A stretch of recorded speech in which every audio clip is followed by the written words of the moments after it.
quero conversar com você sobre relacionamentos transformados, como evidência e prova de que, de fato, você é um cristão verdadeiro. Não importa o quanto de teologia você conhece, de doutrina você tem como acervo, ou que bandeira teológica, doutrinária ou denominacional você defende, a evidência de que você, de fato, é uma pessoa convertida é se você tem relacionamentos transformados. O apóstolo Paulo, ao escrever a sua carta magna, o que foi considerado o Manifesto Cristão, ou o Evangelho segundo Paulo, a sua carta aos Romanos, depois de dedicar 11 capítulos para tratar da doutrina, agora, a partir do capítulo 12, ele vai mostrar que a evidência da doutrina verdadeira, produzindo vida nova no coração das pessoas, é se elas têm um relacionamento transformado. Primeiramente com Deus, depois com você mesmo, em terceiro lugar com seus irmãos, e em quarto lugar com seus inimigos. Neste momento eu não vou me dedicar a tratar da relação transformada que você precisa ter com Deus, Romanos 12, 1 e 2. Nem vou tratar da relação que você precisa ter com você mesmo, Romanos 12, 3 a 8. Eu quero aqui expor qual é a evidência de que você é um cristão de verdade através de relacionamentos transformados com seus irmãos e com seus inimigos. E para clarear este assunto, vou adotar um método que foi adotado no período da Reforma, que é o Lectio Continua. Vou ler os textos e trabalhar os textos com você, versículo por versículo, a partir do 12, Romanos 12, versículo 9. Paulo começa assim: o amor seja sem hipocrisia. Detestai o mal, apegando-vos ao bem. O que ele está dizendo é que é possível existir um amor hipócrita. E o que é um amor hipócrita? É um amor de discurso, de palavra.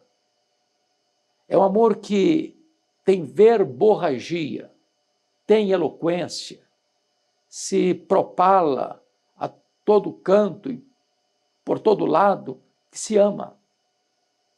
Mas, na prática, esse amor não existe. É só discurso, só palavras ao vento. Portanto, esse amor não é verdadeiro, ele é hipócrita. Amor hipócrita é aquele que trata bem o outro na frente, mas nos bastidores se costura o seu mal. É aquele que contradiz o que fala por aquilo que ele faz. Então, o apóstolo diz que você deve detestar o mal, porque essa é uma atitude má. Falar uma coisa e viver outra. Fazer elogios na frente, fazer críticas ácidas nos bastidores. Isso é agir de forma maligna. Ao contrário, então, devemos nos apegar ao bem, que é ter um amor sem hipocrisia. Versículo 10, Paulo diz assim: amai-vos cordialmente uns aos outros, com amor fraternal, preferindo-vos em honra uns aos outros. Chama a sua atenção para o fato de que este amor cordial, este amor fraternal, é você amar o seu irmão como você ama um irmão de sangue. Nós temos famílias nucleares. Às vezes, um irmão de sangue pode até não ter tanta afinidade com o outro, mas, numa hora decisiva, ele vai lutar pelo seu irmão. Ele vai se colocar do lado do seu irmão. Ele vai correr riscos pelo seu irmão. Ele vai dar sua própria vida pelo seu irmão. E Paulo diz que nós devemos amar cordialmente todo o coração, com amor fraternal, ou seja, amar o seu próximo, o seu irmão, a sua comunidade, o irmão na fé, como você ama o seu irmão de sangue. E de que maneira você ama assim? Preferindo-vos em honra uns aos outros. E note você que o cristianismo apresenta um amor outro-centralizado e não um amor egocentralizado. Quando você coloca o seu eu na frente do outro, você fez uma caricatura do cristianismo. Porque Cristo, amando-nos, entregou-se por nós. Amando a igreja, morreu por ela. E assim como Cristo nos amou e deu a sua vida, João, no capítulo 3, verso 16 da sua primeira carta, diz que nisso consiste o amor, que Cristo deu a sua vida por nós e nós devemos dar a nossa vida pelo nosso irmão. Então, esta é a marca deste amor. Ele prefere em honra o outro. Em vez de desonrar o outro, ele coloca o outro na frente do seu eu. No verso 11, ele diz assim: no zelo não sejais remissos, sede fervorosos de espírito, servindo ao Senhor.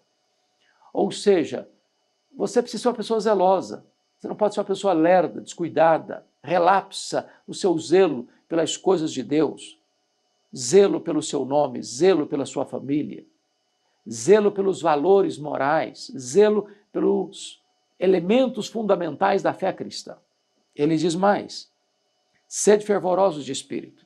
Deus não quer um crente apático, insosso, insípido, sem sabor, mas ainda servindo ao Senhor. O propósito da nossa vida é servir a Deus. Não servimos a nós mesmos, servimos a Deus. Não servimos a interesses humanos, egoístas, servimos a Deus. Não servimos a uma bandeira ideológica, filosófica. Não, nós servimos a Deus. Nós estamos a serviço de Deus. É isso que é a prova de uma vida verdadeiramente transformada. No verso 12 ele diz assim: regozijai-vos na esperança, sede pacientes na tribulação, na oração perseverantes. Então ele trata de três coisas aqui. Primeiro ele trata a esperança, depois ele fala de tribulação, depois ele fala de oração. Então, você ao esperar, não pode esperar desesperado, não pode esperar com incredulidade, não pode esperar com dúvida. Paulo diz: regozijai-vos na esperança. Nós aguardamos novos céus e nova terra, nós aguardamos a segunda vinda de Jesus, nós aguardamos um tempo em que dos nossos olhos será enxugado toda lágrima, nós aguardamos a manifestação do Senhor Jesus para julgar este mundo e para levar os seus à bem-aventurança eterna. E essa espera e esta esperança tem que ser uma esperança alegre. Mas, neste mundo, nós enfrentamos tribulação. É um peso que esmaga você. Aí você precisa ter paciência para não se desesperar, para não perder o controle emocional, para não se irritar por demais, por não reagir com intemperança e violência. Pacientes na tribulação. Mas você lida com a tribulação com oração. Você precisa perseverar. Porque tem hora que você não tem vontade de orar, tem hora que você acha que não tem tempo para orar, tem hora que você não tem disposição espiritual para orar, e é necessário continuar orando, ainda que você não deseje, ainda que você não sinta, e ainda que você não veja a resposta imediata. Persevere na oração. Chega o verso 13, ele diz assim: compartilhai as necessidades dos santos, praticai a hospitalidade. Aí Paulo está dizendo que se você é uma pessoa convertida, transformada, a primeira coisa que vai ter no seu coração é que você vai ser uma pessoa generosa. Aliás, quando João Batista pregava no deserto e as multidões perguntaram para ele, diante do seu sermão sobre arrependimento, o que nós vamos fazer? Ele disse: quem tiver 2 túnicas, dê uma para quem não tem. Quem tiver comida, faça o mesmo. Ou seja, a generosidade não é o arrependimento, mas a generosidade é a evidência do verdadeiro arrependimento. Então ele está dizendo assim: compartilhai as necessidades dos santos. Se você sabe que um irmão seu está precisando de socorro, de ajuda, de uma mão estendida, de uma oferta generosa, não encolha a sua mão. Não diga para ele, amanhã você volta aqui, tendo hoje a possibilidade de ajudá-lo. Então, seja uma pessoa generosa. Isso é evidência de uma pessoa convertida. Mas ele diz mais, praticai a hospitalidade. É importante destacar que naquela época não tinha os recursos de hoje, de hotéis, de pensões, de lugares onde as pessoas possam hospedar e ter auxílio alimentação. As pessoas dependiam de ter uma família para acolhê-los, normalmente os missionários itinerantes. Então, a hospitalidade era uma necessidade vital de quem viajava, era uma manifestação generosa de quem hospedava, e ele diz, praticai, não é um de hoje, outro amanhã, não, é uma prática. A sua casa precisa estar com as portas abertas, o seu coração precisa estar aberto, as suas mãos precisam estar abertas, o seu bolso precisa estar aberto. Um crente verdadeiro é alguém generoso para ofertar e para hospedar.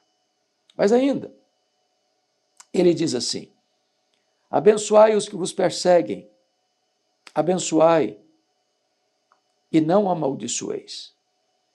Veja você que um cristão, embora não pratique o mal contra o próximo, ele é vítima do mal.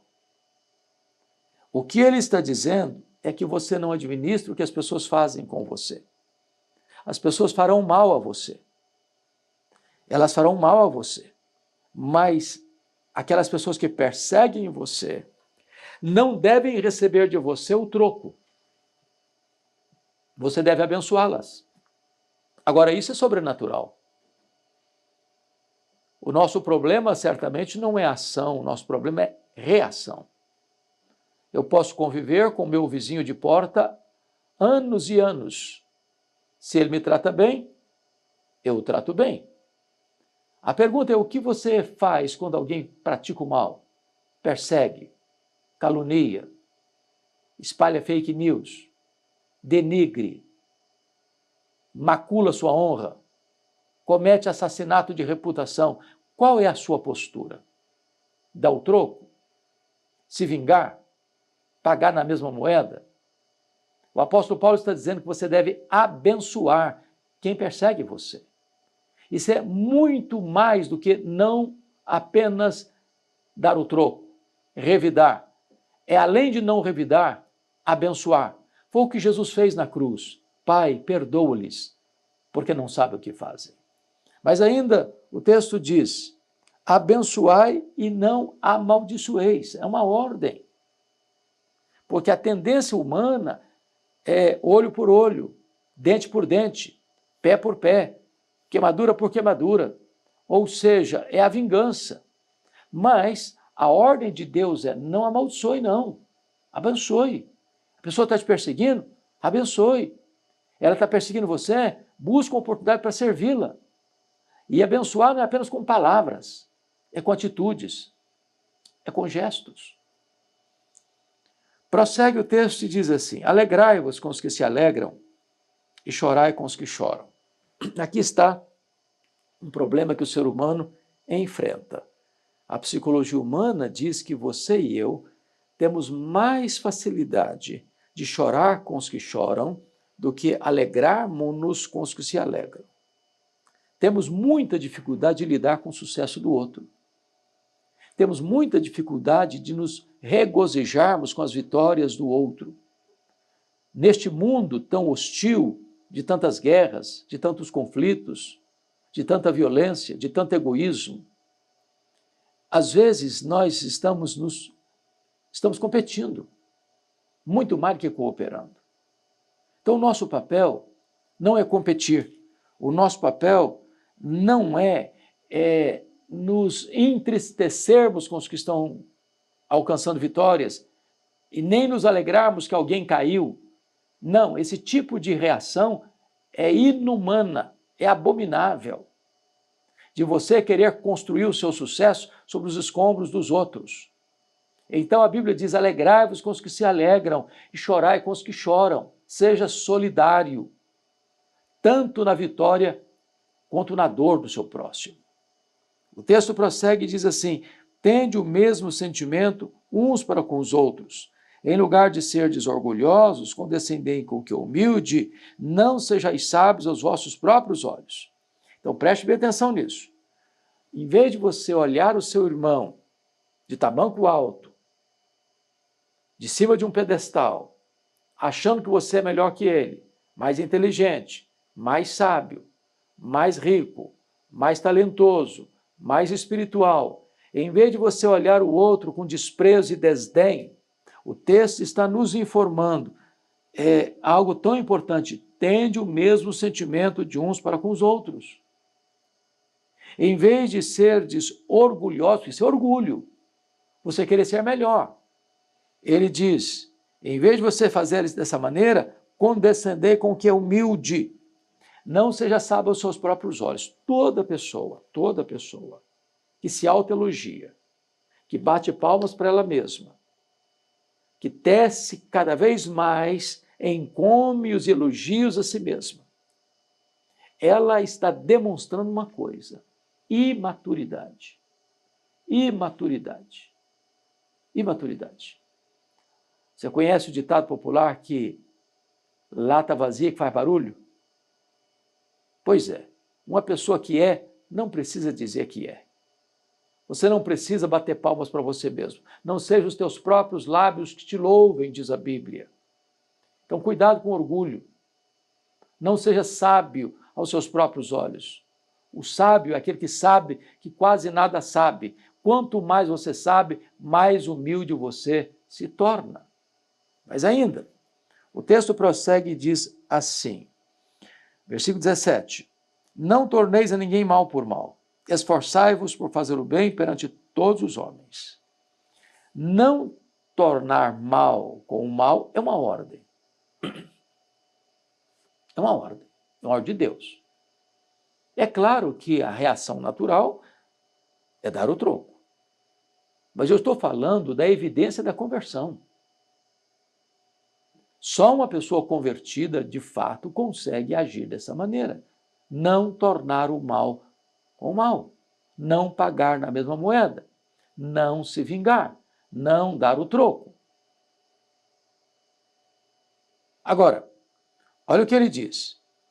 Esforçai-vos por fazer o bem. Fazer o bem tem hora que você tem que se esforçar. Porque você não tem vontade. A pessoa não reconhece. Você dá a mão, ela quer o pé também.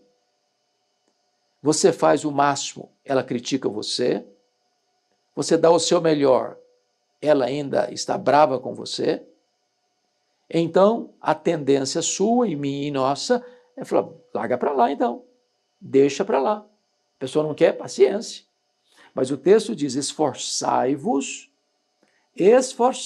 por fazer o bem perante todos os homens, inclusive aqueles que perseguem, que maldizem. Esforce para você continuar fazendo o bem, ou seja, você não administra o que as pessoas fazem contra você, mas você administra os seus sentimentos, as suas ações, as suas reações, isso você pode e deve administrar. Prosseguindo o texto, versículo 18, se possível, quando depender de vós, tende paz com todos os homens. Então veja bem, se possível, tenha paz com todos os homens. Há momentos em que a paz nem é possível. Quando princípios e valores são sacrificados, é preciso tomar uma postura, uma atitude. Nem sempre a paz é possível.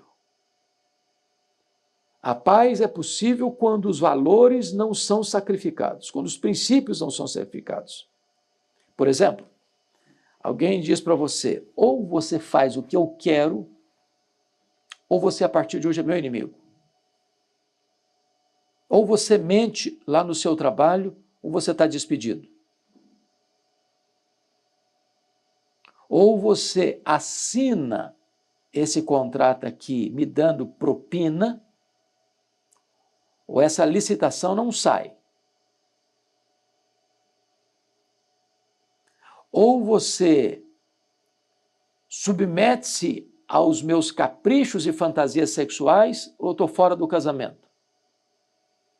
Então, quando alguém põe você contra a parede e requer de você uma atitude, uma postura que vá de encontro à sua consciência, que fere a sua consciência, que empurra você para a vala da rebeldia contra Deus e da rebelião aos valores morais, você não pode ter paz para atender a essas demandas. É nesse sentido que Paulo está falando. No que depender de vós, tende paz com todos os homens. Versículo 19. Não vos vingueis a vós mesmos, amados, mas dai lugar à ira, porque está escrito, a mim me pertence a vingança, eu é que retribuirei, diz o Senhor. Então, é possível que um crente se ire. É possível que você, às vezes, tenha um sentimento de repulsa àquilo que lhe foi feito. Mas o texto está dizendo, não tome a decisão de vingar. Por quê? Porque esta é uma atribuição exclusiva de Deus. Tomar vingança nas próprias mãos é usurpar de Deus uma prerrogativa exclusiva dele. Nós não sabemos dar o troco. Nós não sabemos fazer justiça. Nós vamos pesar a mão demais ou abrandar demais. Deus sabe fazer. Deus é o reto juiz. Deus é o reto julgador. Deus tudo conhece. Deus tudo sonda. Deus vê o que nós não conseguimos ver. Deus conhece a motivação do coração. Então entrega esta causa para Deus. Não a tome em suas mãos. Isso seria uma usurpação de uma prerrogativa exclusiva de Deus. E, prosseguindo, tem promessa de Deus, a mim me pertence a vingança, eu é que retribuirei, diz o Senhor.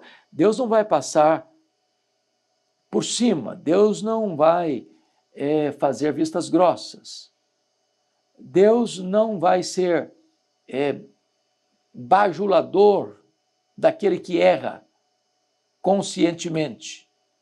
Ao contrário, eu retribuirei. Deus tem competência, Deus tem poder, Deus tem conhecimento, Deus tem isenção, Deus tem santidade para tomar essa decisão de forma adequada. Chegamos ao verso 20, e Paulo diz assim, pelo contrário, se o teu inimigo tiver fome, dá-lhe de comer. Se tiver sede, dá-lhe de beber. Porque fazendo isto, amontoarás brasas vivas sobre a sua cabeça. Ou seja, em vez de você se vingar, você vai fazer o contrário. Se o inimigo seu, que persegue você, que nos bastidores atenta contra você, que fala mal de você, estiver passando uma necessidade vital, de fome, você deve ir lá e entregar para ele uma cesta básica. Você deve ir lá e pagar a refeição dele. Você deve ir lá e estender a mão e socorrê-lo. Se o teu inimigo tiver fome, dá-lhe de comer. Se tiver sede, dá-lhe de beber. Por quê?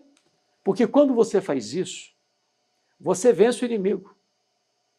Não com armas de violência, mas com golpes de bondade. Quando você faz isso, diz Paulo, você amontoa brasas vivas na cabeça da pessoa. Ela fica desarticulada, porque o amor é irresistível. O inimigo perde a força, perde a destreza, perde as estratégias. Porque o que o inimigo esperava de você quando ele fez o mal para você? É que você devolvesse na mesma altura para empatar o jogo. Mas quando você reage à violência dele com bondade daqui para lá, você desarticula toda a armadilha, toda a trama montada para destruir você. Então, como é que você vence o seu inimigo? Não é devolvendo o mal com o mal, mas é pagando o mal com o bem. É vencendo o mal com golpes de bondade. Isto é perdão, isto é ação misericordiosa. E conclui o texto dizendo, versículo 21, não te deixes vencer do mal, mas vença o mal com o bem. Hoje nós vivemos num mundo estressado, polarizado.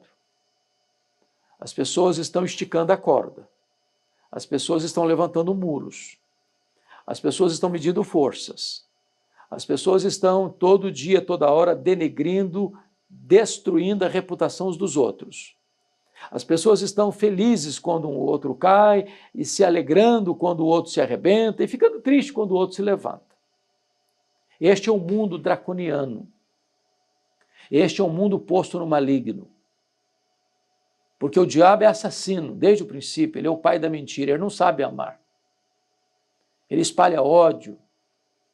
Mas se você é filho da luz, se você nasceu de novo, se você é crente, se você é salvo, se você foi alcançado pela graça, então no seu coração tem um outro sentimento. Você vence o mal, não com outro mal. Você vence o mal é com o bem, é com golpes de bondade. Bom, chegamos ao final dessa exposição, Romanos 12, 9 a 21, e eu pergunto a você, como é que você lida com isso, hein? Como é que você lida com isso? Como é que você ama seu irmão? As pessoas lá dentro da sua casa, lá de dentro da sua igreja, lá de dentro da sua empresa, lá de dentro do seu trabalho, seu vizinho, seu parente. Como é que você trata essa pessoa? Com que tipo de amor? Agora, deixa eu fazer outra pergunta. Como é que você lida com gente que persegue você, que fala mal de você, que conspira contra você? Qual a sua reação? Bom, eu quero aqui conclamar você a, primeiramente, conhecer a Jesus. Porque você nunca vai conseguir fazer isso aqui por você mesmo, pela sua força. Porque você foi bem formado, porque você é uma pessoa bem educada, refinada no trato, porque você teve um bom berço, porque você é muito educado, porque você tem um temperamento ameno. Não, não vai conseguir. Essas reações aqui são transcendentais. Somente o Espírito de Deus pode capacitar você a fazer isso. E quando você é convertido a Cristo, o Espírito Santo passa a morar em você, a dirigir sua mente, a sua emoção, a sua língua, as suas ações e as suas reações. Relacionamentos transformados evidenciam uma vida transformada. Se esta mensagem abençoou o seu coração e se você acha que ela é oportuna para outras pessoas, nos ajude aí se inscrevendo no nosso canal e compartilhando esta mensagem com outras pessoas. Deus abençoe muito a sua vida. Um grande abraço a todos vocês.